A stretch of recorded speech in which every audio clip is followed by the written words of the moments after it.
Now, I'm very excited to welcome back a fantastic sports bettor and longtime friend of the show, Mr. Ron Marmolewski from the Inside Blitz. You can follow Ron on Twitter at Ron Ace Sports. Ron, here we are, college football. We're halfway. We're halfway past the regular season. Good news is we have bowl season and playoffs that go into January. So before, we used to have an earlier season, but we have a lot of college football to talk about still, don't we? We sure do. And Kiev, it's a pleasure to be back with you on the show, live and in person, to talk the sport that I follow the most, college football and the NFL. That's really it. I have an off season, but I guess I have an off season because I'm studying football in the off season. This is the time, and I just love talking about the games and the sport.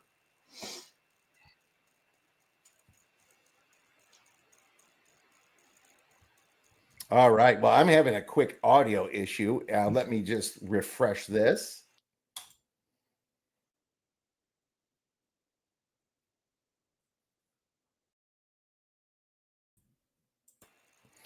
And I think we are back, Ron. So yeah, they're doing internet work, of course, in my area. And there you go. That's always tough to do. But now that we're back, let's talk some college football and playoffs, my friend. What's funny is like you have some teams that are undefeated and you have some teams that are good. But I'm curious, pick your brain a little bit, Ron. Which one of these teams, or you can say either make the playoffs or bust? All right, just a little fun little exercise that we can do. Ready? Ready. Let's do it. Okay, we'll start with Georgia Tech. Are they playoffs or bust? I think they're trending more towards playoffs with one exception.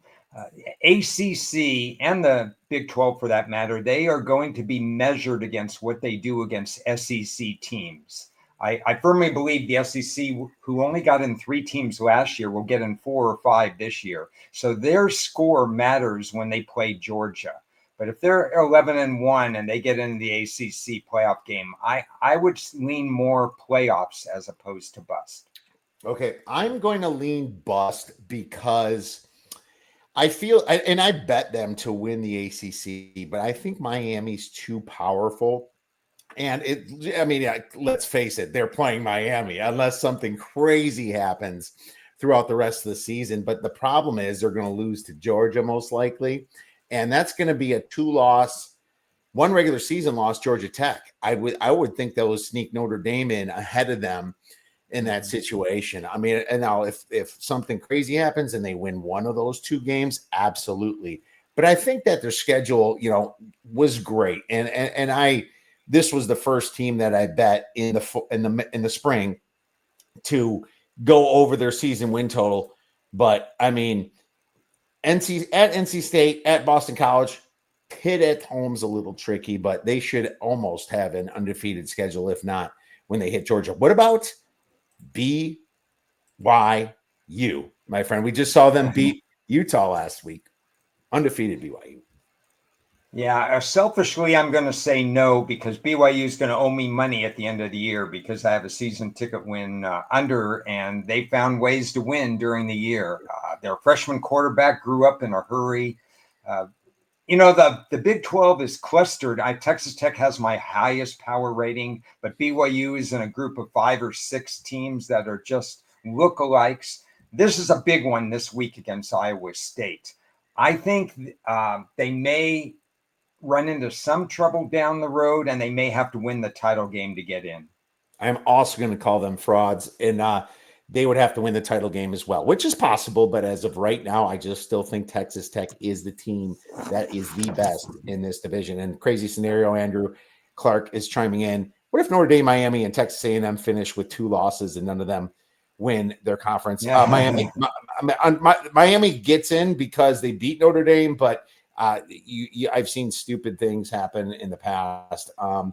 Texas A&M, is that what you're saying? A&M? I don't know, man. I think that I have them power rated really high though, Ron. I like A&M to make it in with 2 losses. Yeah, and Notre Dame of those three is my highest power rated team. I was intentionally a little bit lower on Miami with my power rating because I know that coach kind of does some things that has you shaking your head and they find a way to lose some games. If recency is a factor, and it doesn't always come into play with football as opposed to basketball, if Notre Dame runs the table, they should get in regardless of the fact that they lost to A&M because they will have reeled off 10 in a row. Absolutely. And what's up, Bobby? Morning to some. Yeah, he says afternoon. Glad to see you back, Ron, as Thank I you. am as well. Ole Miss. What about Ole Miss, Ron? Are they making it in or are we leaving them out? You know, this is a weird one because last year's team was about 6 or 7 power rating points better than this year's team. But last year's schedule was brutal with their schedule quirks and their trap games and the tough games that they had to go on the road. So they have a schedule that gets them in. But I actually think they're not as good as last year. I'm leaning that they do get in because there could be, like I said, as many as 5 SEC teams this year. I don't think they're good enough to get in, but I like the schedule. Absolutely. And their schedule's decent, but they have the loss at Georgia now. And now at Oklahoma, they're 4.5-point dogs. So I assume loss. And then at Mississippi State or home against Florida is tough. Yeah. This is the most 50-50 one out of them all. But I will say no, because this is how Lane runs. He loses 3 games, then he complains at the end. Let's move into Vandy. What about good old Vanderbilt, man? Maybe one of the best stories in college football. Oh, man. It's not an easy schedule down the stretch. They're an easy team to root for with Pavia and the coaching staff and everything that's going on there. Their ideal situation to me is to go 10-2 and not play in the SEC title game so that in case they get blown out in that game. If they go 10-2, they're in. It may come down to the final at Tennessee. I'm going to lean no, but believe me, Vandy has done the impossible this year with their power rating being higher than I've ever set for Vandy in 4 decades. I'm going to go yes with Vandy. Pavia Mania, my friend. He's not a loser. He always finds a way to win. This is the year he gets Tennessee, right? Well, let's hope so. Real tough game at Texas, but Texas doesn't have much of an offense. Got to get by Missouri, Auburn, and Kentucky. Should be wins. I'm liking Vandy. Let's go Vanderbilt. Do I have any left? Michigan. Yeah, Michigan, their best case is to run the table again and miss that title game so they don't have that third loss in the Big Ten. That's basically 3 deep with Indiana, Ohio State, and Oregon. I don't think they get in, but then they've beaten Ohio State 4 in a row. And if they don't get in, it's a 3 teams only in the Big Ten.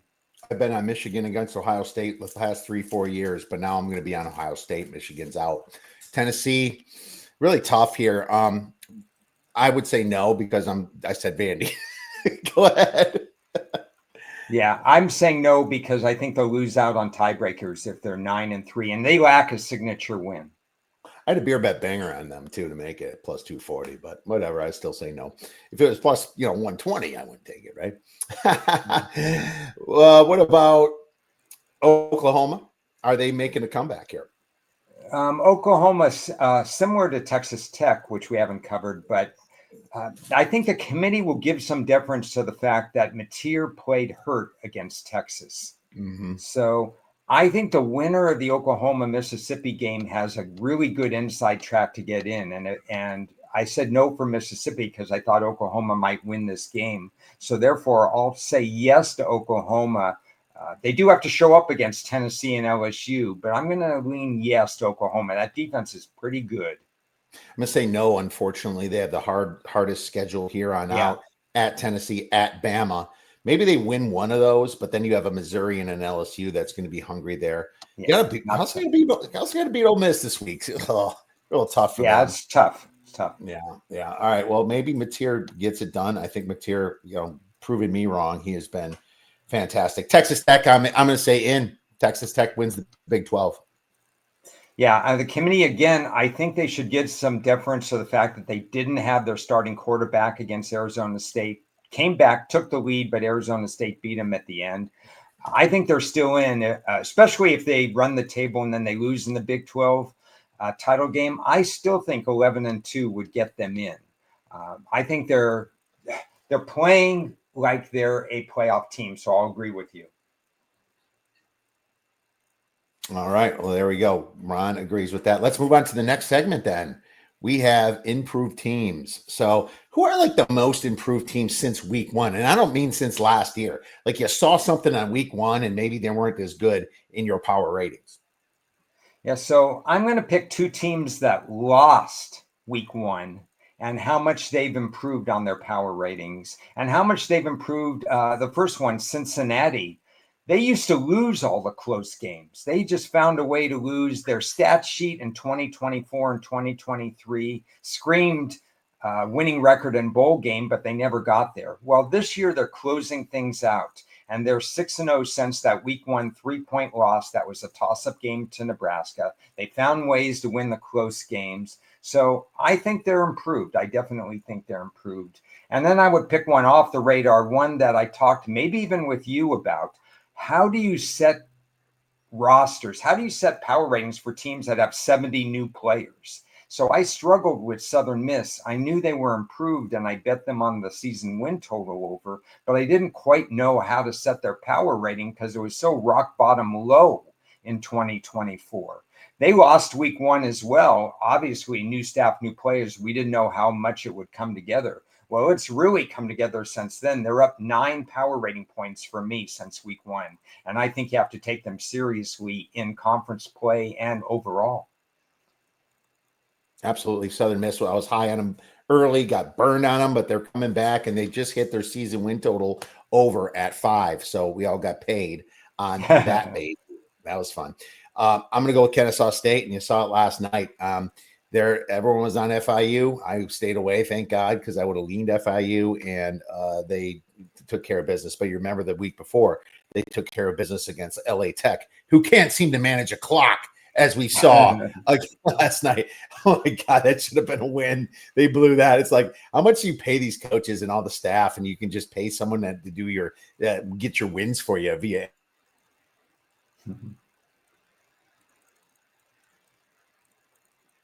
Yeah, it's hard with some of these coaches. They make crucial decisions that are against the norm, and it costs them. I mean, obviously, losing to Florida State game, but Alabama is certainly in my books for most improved. Vanderbilt, we got to give it to Vandy. I'm up on the power ratings on Vandy. How can you not be, right?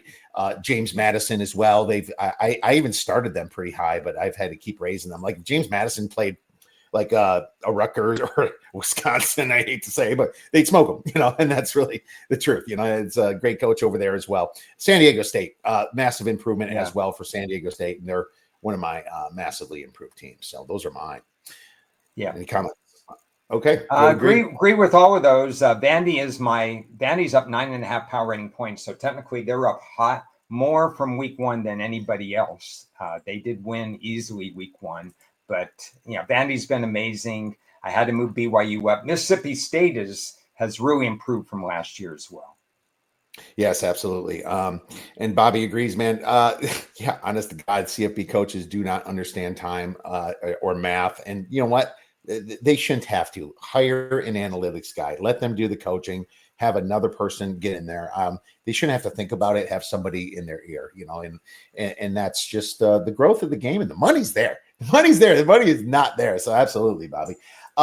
Let's talk buy low, sell high. Give me a buy low team and a sell high team for the upcoming weeks. Doesn't mean you're betting on them this week, but someone you're looking to be on or fade. Well, it's kind of interesting as I'm going through different teams. In the MAC, Buffalo has certainly not played its best football, but the MAC is open for business. We know Toledo get double-digit favorite. No lead is good for Toledo. They find ways to lose. I think if Buffalo plays a little bit better up to what we thought their preseason expectations were going to be, they're going to surprise some people and start winning by margin. I would pick them. There are some sleeper teams, Iowa State, maybe Navy, but Buffalo would be the one that stands out to me. Yeah, Buffalo is. I mean, that's they get the defense, and I agree. It's going to be interesting throughout the schedule. I kind of like Buffalo as a dog in that role myself, so no disagreements with me on that one. I'm going to go with Florida by low. Fired coach Angle, Napier's gone. I think the team gets it ready for the biggest cocktail party in the world. How you like that? It's going to be coming on next weekend, and I'm not, of course, Florida. No one's betting on this weekend. They're not playing, but I don't think they are anyway. I have to double check. I'm gonna buy low on Florida. I'll go with sell high. I'm gonna sell high on Georgia Tech and BYU. I'm gonna be looking to fade them coming up here. I already have a fade in them on BYU this week on a better number, but I'm looking to fade sell high on both of those. Well, I don't mind the BYU fade. I think I was hoping to find it last week with the Holy War, but Iowa shot itself in the foot, stopped on down so many times there. I'm going to pick a team that other people are high on. I think I could pick the whole Conference USA, but that's one of the worst conferences I've ever seen in my life. But I'm going to pick Missouri.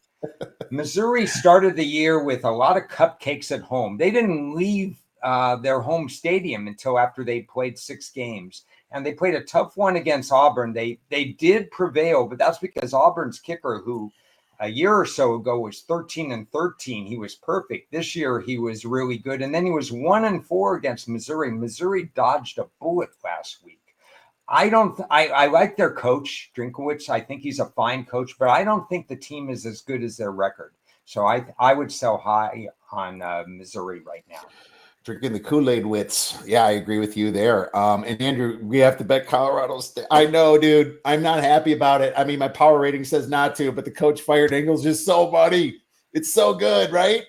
Colorado State with Norvell fired. Oh, God, we're going to have to do this. I mean, sorry, it's a winning angle. You can throw your power ratings away in a lot of cases, Ron. How do you handle that? Do you, if your power ratings really disagrees, but the coach is fired, what do you stay away, or do you sometimes, do you have to have a certain range? Yeah, if it's a power, I mean, I've done 5-year averages, 10, 15-year averages with power ratings. I will never go against a power rating dog, because those things, even though it used to be 61, 62% when my numbers were off versus the regular numbers, it's still about 56.7% rolling average over the last 5 years and about 70% so far this year. So if it's out of range and I'm supposed to take the dog, I'm only going to take the dog in that one. So I can't get out of that range. But as a favor, if there are other mitigating circumstances, I could possibly go against a line that's off for me. It's closer to 52% in that particular case. But I need some real data. Most likely, it's going to be a pass. Rarely it's a favorite, though, man. It's rarely because the coach. You're right about that. Yeah, yeah.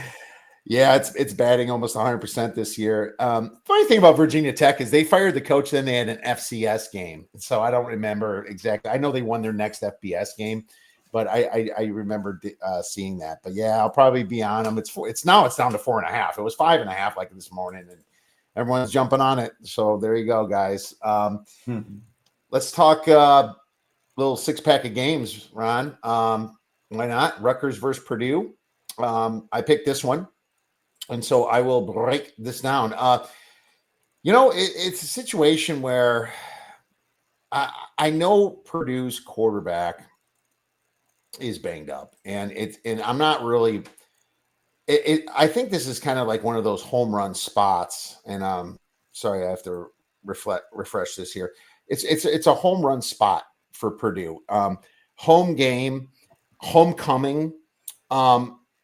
And I think they're better than their record. Purdue really has been bad at turning the ball over, right? And they're minus 11 in turnover margin. But the Boilers' schedule ranks 15th on Sagarin, and they're still like really close to dead even net yards per play, minus 0.17. I know they pissed everybody off last week against Northwestern when the quarterback went out. But, you look at Rutgers, they're minus 2.19 yards per play. That's a lot. That's a big difference. And their schedule actually ranks less. It's at 30th. If Rutgers, plays like they have been, I think Purdue can win this one outright. Their defense ranks 123rd, Rutgers that is, in success rate. Purdue starting quarterback Ryan Brown out, but Malachi Singleton, he's more dynamic. It's not like the completion percentage is that much of a difference. It's 57 for him, small sample size, of course, 59 for Brown. I think this is the one Purdue gets right. I think they actually get a win now. I took the 2.5. I took it at a pretty good deal. I couldn't find enough +3s to give it out, but I took the short dog here on homecoming night at +2.5, Ron, for 2 stars. Yeah, I think you said all the things that matter to me as well. The stats sheet really likes Purdue in this game. The turnover issue is real, and I mean you just can't win with -11 turnovers.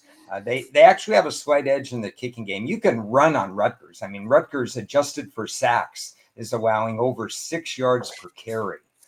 Purdue's running back, I wish he was a little bit better. His yards per carry slightly under 4. He's better than that. He's experienced. A team like Purdue has to learn how to win. That's my only downside, is that some of these teams, they're capable of winning, but they haven't learned how to win. They're still too accustomed to losing, even with the new coach bump and stuff like that. Barry Odom's a very good coach. I agree with you. I think this is a good spot for Purdue. Whether I get to the window, I probably need to see a flat 3, and maybe I'll make it a small play. But on paper, this looks like a good Purdue spot. And Andrew, Ryan Brown is doubtful, but I'm going to call that out. I think it's really going to be the new Singleton, which I'm cool with. He's the better runner, in my opinion. And this is just a spot where, Rutgers doesn't know how to win either, Ron, too. So that's, you can kind of look at it both ways. When there's 2 bad teams, what's our friend Chris's rule? They always take the points, and there's 2 bad teams. So that's an interesting little rule. And maybe you get a 3. I'm still thinking that this could go down even some. It's going to be fun to watch this line. But let's get into a game you picked, Kansas State versus Kansas. And Kansas is, I wrote down -3, total 56.5. I'll double check that. Why don't you get started on this one? Okay. Well, this is by far my favorite game of the year.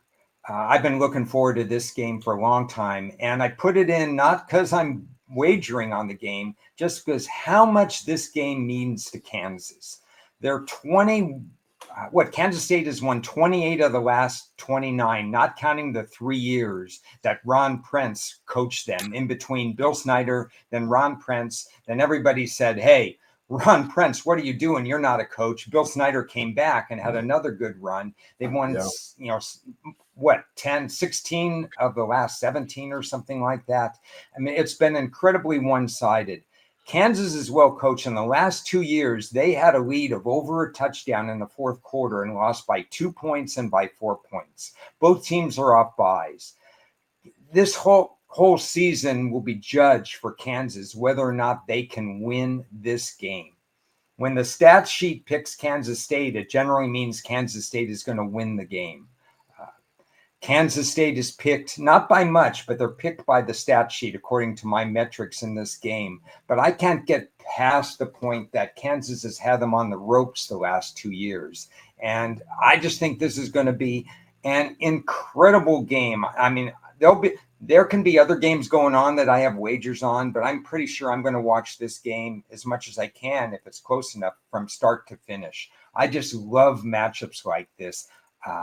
I think you can make a case for either side. I just think it's just going to be a fascinating game, and I had to talk about it. Oh, it's a wonderful game to talk about. And Kansas needs it, Bobby, but Kansas State owns it since the late 80s. This is one of those rivalry games that I think could finish under 3. That's my problem. I think could be a final score type situation. The field goal down 2, something like that. So it's more money line for me, Ron. Try to find a cheaper money line in this case. But I do like Lance Leopold a lot, and I probably like him a little bit more than Kleinman. And it is a home run spot for Kansas. Kansas State's win against TCU was a little fraudulent. If you remember looking at that box score, it was a situation where TCU kind of just choked and threw some picks and gave the game away. Kansas State should be better than they are, but can you trust that quarterback over there at Kansas State. I can't. I think he's got some head issues, man. And I think the coach knows it. I think the coach kind of wants to move on from him. It's so funny that they got rid of Howard. For him, he goes to Ohio State and wins the national championship, but Avery Johnson has not been doing it for me. 62.8 completion percentage. Takes a lot of sacks, I think it takes a lot of sacks. I want to add one thing to because there's one thing people should look at in this game.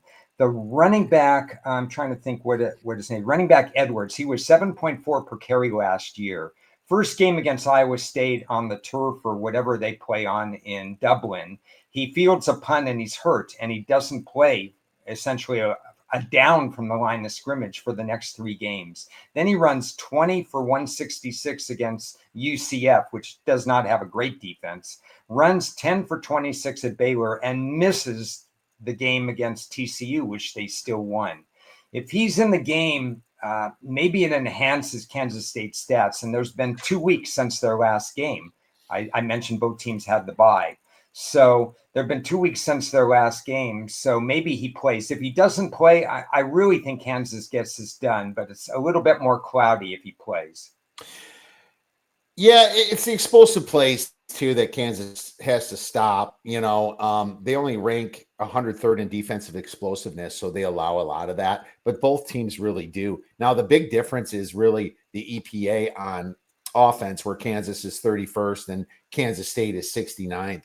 I really see problems with both defenses here. Maybe, some people will look at an over, but it's also hard to bet overs on rivalries. You see things happen all the time where it starts slow, and maybe a live over. I think you jump in this situation here. Bobby's like, as a Kansas native, nonpartisan, please let Kansas win this one. So I get it. OBT is out for the year now for Kansas State. So there's a little bit of injury information there from our good friend Bobby. Thank you, Bobby, for that. No, I'm with you. I'm more money line, but I'm with you. Let's move on to the next game. Texas versus Mississippi State. Mississippi State +7, total 45.5 in this one. Ron, I don't know what the hell is wrong with this market. I'm going back to the well. I don't know why. I've been fading Texas, making money fading Texas. I faded them last week. Kentucky almost went. Now they're freaking road chalk. Should that quarterback that's got all this pressure on him and Manning be road chalk? I saw a commercial with Manning, like he's some NFL player already. I'm like, seriously? It's like he's got a lot of pressure on him. But, man, Mississippi State, cowbell time. This game's going to be a little bit later, so it's going to have some darkness to it. Oh, this is going to be a tough environment for the young kid. And the Bulldogs, like Bobby said earlier, it was either Bobby or Andrew said that defense is a little bit underrated for Mississippi State. Hell yeah, they are. They've really improved from last year. They took it to heart how many points they gave up last year, and they've been way better. The Bulldogs, they're very good. 33rd on offensive success rate, 49th on EPA. The Longhorns, 102nd in success rate, 91st in EPA. Solid defense, ranking 9th, but that doesn't give you margin on the road. I'm shocked that this line's where it's at. I think it keeps going down. Find your 7 and take it. There's one on DraftKings. Blake Shapen should have won at Florida last week. He made a bad decision. Probably eating them a little bit. Jeff Levy's going to have this team fired up. I'm taking the Bulldogs, Mississippi State. Cowbells, baby. Yeah, I would lean that way as well. My power ratings actually think the line should be over 7 points. So we can't get it that way. But teams with really high expectations, think Clemson. When the losses pile up, they just kind of phone it in. Think Penn State, too. They had a loss, then they had a second loss, then they didn't show up against Northwestern. There are things when they shoot for the stars and miss that it's kind of a down year, a lost year for them. And I think that's why the line is where it is, despite what maybe some conventional power ratings would have it. The way I would look at this game is that Florida scored 29 points, I believe, on Texas. Oklahoma, with a hobbled quarterback, was held to 6 points. Kentucky doesn't have much of an offense. They were held to 13 points. My numbers suggest that Mississippi State should score at least 20 points in this game. So if Mississippi State scores at least 20 points in this game, I think this is tricky, higher scoring than people think, because I like Mississippi State's offense. And I think Texas hasn't played that many really good or really healthy offenses the last 2 years. So I don't know what your take is on that, but I think this could be a sneaky high scoring game. Sneaky high scoring. That's again, yeah. Bobby likes the under a little bit, so a little disagreement that way. I don't know. I'm impartial to the total on this one. I just think that for a side and the environment definitely shades towards Mississippi State. What about the next game here? You picked this one, and Ron picking an Alabama game. That I was like, wow, are you feeling okay, Ron? Alabama versus South Carolina. This is back up to 12.5. It's kind of been bouncing between 13.5 down to 11.5. It's at 12.5. I'm going to call it 12.5. Kind of in the middle there. Total 47.5. Well, let's hear what you got on this one. Yeah, me picking an SEC game is hard enough as it is, because historically for 40 years, I'm a 49.5% handicapper in the SEC, even though I like the defensive struggle games. Last 2 years, I was really good. I really improved that. Bowl season, I'm about 75% in the SEC, but that's a whole different handicapping metric when you do bowls. Regular season this year, I think 3-5 in the SEC. So why am I picking this game? Because I want to go out of my comfort zone a little bit in terms of this. Right. I like Alabama's quarterback, and I like a lot of things Alabama is doing with their offense, but their defense is still allowing, corrected for sacks, about 5 yards per carry. We've seen Beamer ball, pull some things due to special teams play and defense where you think they're no good and then they cover these double-digit spreads. Is Alabama really serious and focused on this particular game? Sellers, I wish he were more 100% healthy. He needs to use his legs in this game. I think there's a path to moving the chains if Sellers uses his legs in this game. I just think that, while not a top 5 selection or anything from me, I just think South Carolina is going to be pesky in this game. And I just don't see a complete shutdown defense from Alabama. So I'm going to go with South Carolina plus the points. All right. Well, that is interesting. It's a contrarian play. There's some people that are really on Bama and just think South Carolina's offense is so bad. But this is a place that I think Sellers has to sell himself. I guess Sellers, right?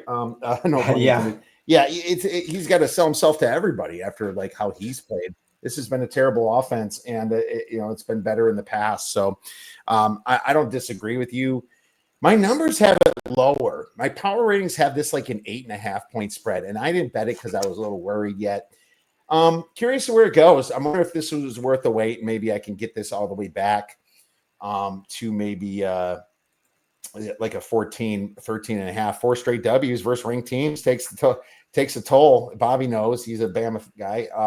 So there you go. I agree. I don't know where it's going to go, but I'm going to be impartial to this one. And even though my numbers agree with Ron's side on this one, let's move on to the next game. Baylor versus Cincinnati. Cincinnati plus 4.5, total 66.5, a very high total, Ron. One of the bigger totals of the weekend, clearly. Well, I'm a sucker for Baylor. I'm going to still be a sucker for Baylor, man. This is both fast pace, really. 36 in offensive EPA for Baylor, 63rd on defense. Not that great of a team.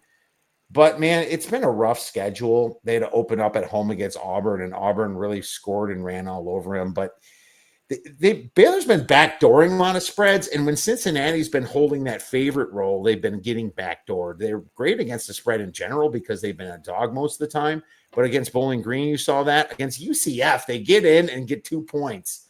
That was a really frustrating game for me because I laid it with Cincinnati minus 10.5, and UCF gets it to 11 and goes for 2. Yeah, that was fun. I appreciated that. You were very contrarian on that. It killed me. The big problem with the Bearcats is that they've had the easiest schedule in the Big 12, I guess, next to BYU. They haven't played anybody with a pulse minus Iowa State, I guess, and their schedule ranked 71st on Sagarin. Baylor played the toughest teams, Auburn, TCU, I guess Kansas State, but, this Baylor team is a covering machine, in my opinion. I think they're going to cover again this week. I just think the spread's too far. I would make it 3. I would make it 3 to 3.5 tops. I took it at a little bit better of a number, but 4.5 still good for me to give this out. And Baylor's in a desperate situation. They're trying to make the Big 12 title game. This is gonna be close. Baylor plus 4.5. I made the line 3.5 via the power ratings. I agree with what you said there. For all I said about Cincinnati being an improving team, they're still allowing 67% through the air. And Sawyer Robertson's one of my favorite stretch the field quarterbacks. You see a lot of quarterbacks, they complete 20 passes for 150 yards and he's saying, oh, dink and dunk, dink and dunk. When Sawyer completes 20 passes, it's for 280 yards. I mean, he stretches the field. So I have no doubt that this is going to be a track meet. In fact, I know it's a high total, but I'm wondering where the total goes, because if it goes down just a little bit, I think I might even be on the over in this particular game. I can see Cincinnati winning by a little bit more than that, but Baylor has the back door open, like you said, because Cincinnati's pass defense is not there. It's probably the weak link of the team right now. Both kickers are really good. They're combined 19 out of 20. So I don't think either team's going to squander scoring opportunities. So it looks like a back and forth game. And since he's too tough for Baylor, just allows way too many points, but they can get it back in a hurry just as well. So track meet. Track meet it is. And it could end up all over the place, but that's when you see this happening back and forth. You're like, oh, at least I have plus 4.5 points, It's like one of those. Yeah. So that's just kind of how I feel that this one's going to bounce, Ron. So good points. How about this one? Right in my backyard. Houston versus ASU. ASU is laying 7.5, total 46.5. Andrew might know a little bit about this too. He's an AZ guy. What do you think about this, Ron? Yeah, I said I was going to go out of my comfort zone, so I'm going to do that again. That's what brainstorming is all about. I play in college, probably 90% of my plays are straight plays, maybe more. But this week, I kind of like a couple of over-unders, so I wanted to toss this one out to you. Looking at my notes, given the recent score sheets that we've seen for both teams, everybody may expect points to flow, but I'm going to be contrarian here. I think this creates some undervalue. Arizona State's last 4 opponents have more firepower than Houston has. I think they're playing a softer offensive team here.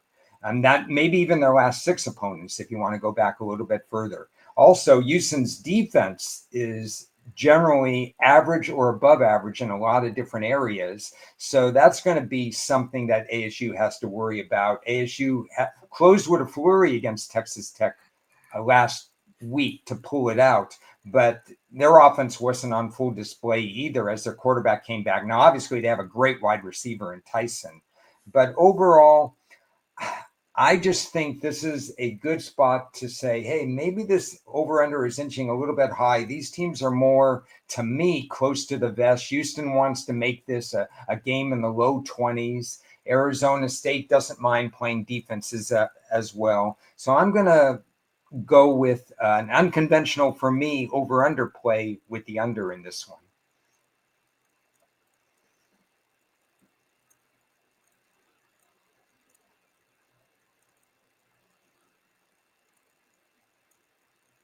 Spot after beating Texas Tech. So I would say this should be 6.5 really, and not 7, but now it's down to 7. So it's weird. I got to conflict. My numbers are 7.5. I take a point away, 6.5. I mean, I'm too close to bet it anyway, but Andrew thinks ASU can't score in the red zone. I agree with that. They do, since losing Scadaboo, they've had a lot of struggles doing that. Houston quarterback play is and pace not conducive to overs in general, and that's very true. You only see Houston go over when they're playing teams like Oklahoma State, right? It's like they almost go over themselves. It's one of those situations. So I think Houston went to Oregon State, and that went to 51, and I was like, what?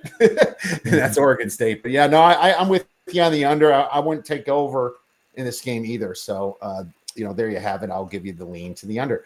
All right, good stuff. Let's do a little hodgepodge then, man. Where about this Toledo-Washington State game? I find it very interesting that Washington State's just 1.5 and the total's 46.5. Well, Washington State had Virginia dead nuts last week. Of course, I was on the over that game, and when I was thinking I was getting overtime 20-20, and the freaking safety happens, Ron. I knew that was dead as soon as the safety was happening. I was like, no chance now. By the way, if you ever see a safety happen like that, slam the under immediately live, because the books they don't even know what to do half the time. And neither does their algorithms, right? I mean, this is weird. The line tells me Toledo might be the right side here, but Toledo's been extremely embarrassing in situations too. It's one of those you have to kind of hold your nose and dive in if you feel the need. I feel like there's just so much variance to this Washington State team. I don't even know left from right, Ron. Any quick thoughts on this one? Yeah, I think there's variance on both teams. I show value with my power ratings on Toledo, but power ratings don't work on Toledo. Jason Campbell, I probably should have more consideration for him as getting into my bottom 5 coaches list, because you're talking 2 to 3 games a year he seems to lose as a double-digit favorite, which doesn't apply here. So maybe Toledo blows him out. This is such a high variance game for me that I'm just going to watch and learn. Washington State with an entirely new staff. I don't think they played last week. I don't remember, but that's good for the staff to recalibrate. So I could go either way on this game. I probably trust Washington State more, but I'd rather just leave it alone. Yeah, I'm thinking that as well. And Bobby's not going to play it either. Andrew likes Oklahoma State plus 38.5. I mean, they have scored the last few weeks at least. They're at Texas Tech. Is Baron Morton even playing this game? Why would you even play Baron Morton in this game? Yeah, I mean, it's probably stay away because we don't know as far as Texas Tech. Oklahoma State has lost the most power rating points of any team since the start of the year for me. They're down 17.5 power rating points, which is enormous. Florida State last year, I thought that was enormous with 24 power rating points lost in their dismal 2-10 season. Oklahoma State is probably quit for the year. I can't touch them. San Diego State at Fresno. It's interesting seeing San Diego State laying some 3-point road chalk.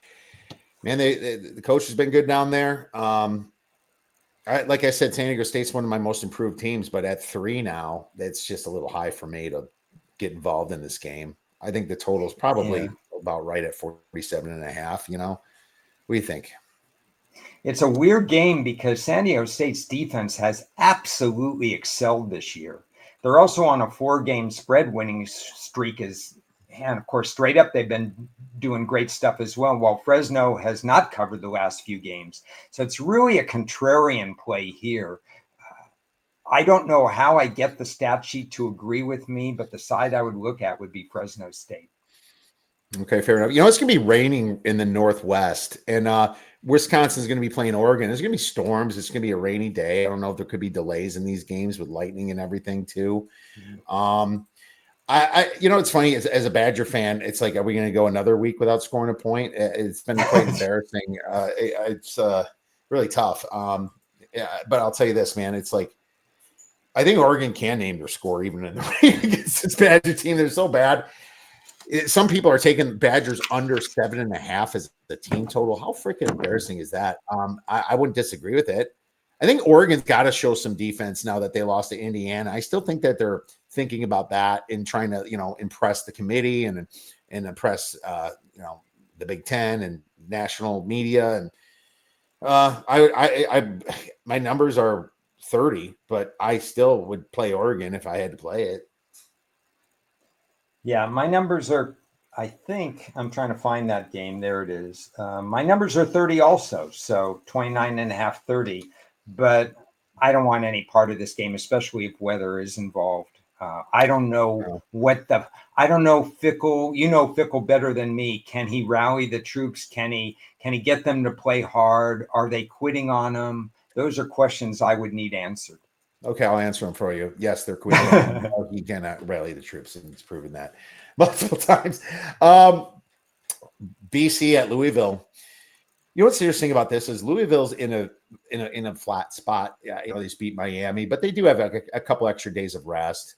But they also have that one loss. You know, Louisville does need to get some points here. You know, they're not out of this Big 12 race either. You know, ACC race either. I don't know. 25.5. Boston College has just turned into just booty cheeks. Is that what they're saying on the internet now? That's what Boston College is right with Wisconsin there. So there you go. Yeah, well, with Boston College, I don't understand with the coach and with how well regarded he is. They're 1-6. They haven't beat a real team. I think they won a no line game to start the year. There's some quit there. If I had to play, I would play Louisville. I'd rather lay 24. I wouldn't touch it anywhere over 24. I like the one thing, Louisville off an emotional win, so you have to worry about that. But they had one extra day.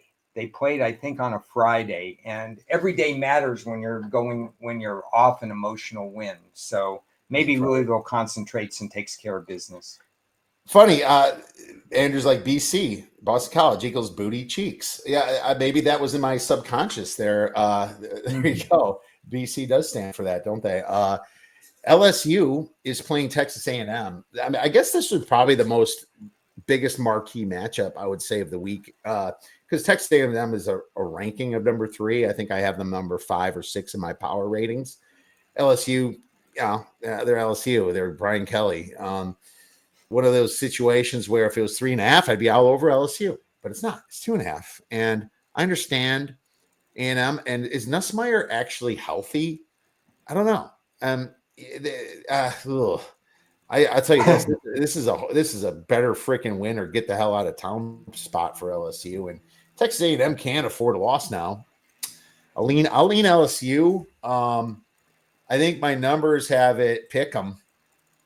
Okay. Well, this is the hodgepodge section, and this was the one game I would have contributed to the hodgepodge section because I'm really intrigued by this game. I'm looking. Your numbers are pick 'em. I think my numbers are right around there as well. My numbers are LSU by 1. Okay, I'm way off on you because my numbers aren't pick 'em. I was looking at the wrong screen. My numbers are -3 for A&M. I'm higher on I'm higher on A&M than the marketplace, Rod. So I guess by a little, I guess. But so you would lean LSU, I guess. I'm supposed to play LSU at +3 because it's also been this is a massively one-sided home team series. LSU wins when they're at home in the series. A&M wins when they're at home in the series. You know, Kelly is so volatile. He's likely to fire 4 coaches between now and game day or something like that. And he scares me so much. And the effort they put in last week wasn't good enough. The stat sheets are so near identical in almost every area. It's really amazing. I think A&M is better coached. I don't know why they gave up 42 points to Arkansas, though Petrino is a very good offensive mind. Oh, it was a fired spot. You got to, the coach fired spot. Yeah, I understand that. And Petrino knows the offense and stuff like that. Still, the team should have been in different directions. I think I'll probably end up with something on LSU, but I'll probably regret it. We're on time here. Funny, Andrew says last time to bet on Texas A&M could be last straw for Kelly. You know how many times I've heard last straw for Kelly when he was at Notre Dame? I've heard that just too much in my life. This is the last straw for Kelly. He always seems to survive and just win stupid shit like this. He should have stayed at Notre Dame because with the nil and everything else, Notre Dame can do what everybody else could do. He left Notre Dame because he thought they couldn't buy enough players to win a championship. So now he's at LSU and everybody buys players. Thank God for the Irish to make that change too. Vandy -2.5 last game. We got to talk real quick. My power ratings have this at -2, not 2.5. I feel that Missouri is disrespected a little bit, and they're probably going to play that role. If you're betting Vandy, you're betting on Pavia every single week.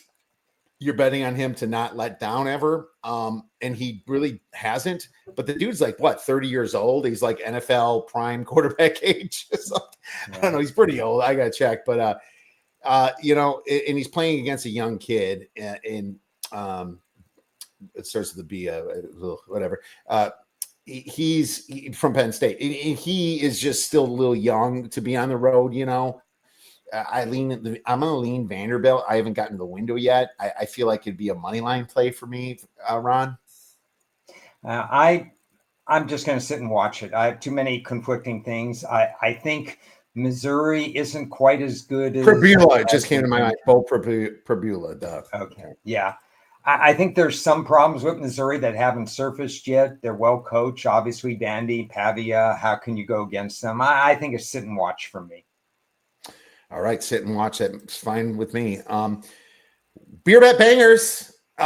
So you know, I'm just gonna be simple here. I'm going with Ole Miss, or not Ole Miss. I'm going the Cowbell, Mississippi State, the Bulldogs. Upsets Texas this week, plus 215. You could probably even get better than that if you shop that thing. Let's see what FanDuel is. That was DraftKings. This is, well, they have the Texas Vandy line out next week.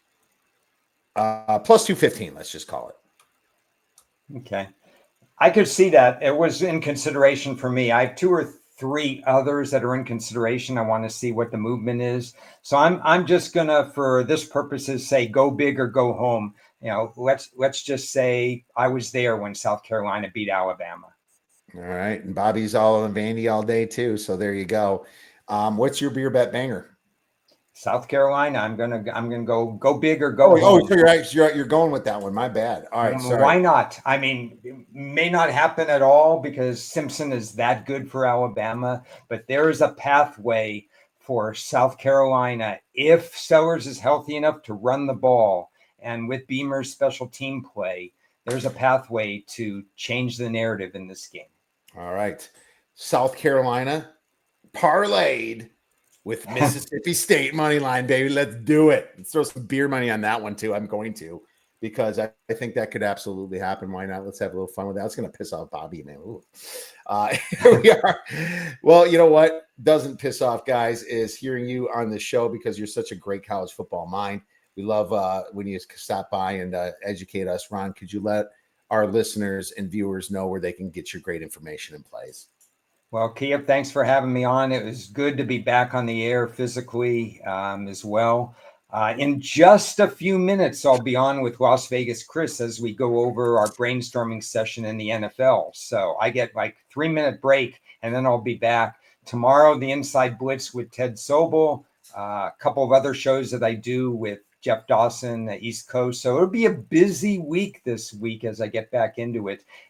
Thanks for having me again. Great weekend again of college football. Everybody enjoy the games and bet wisely. Thanks for all the guys in the chat. Ron, best of luck this weekend with all your plays. We'll be talking.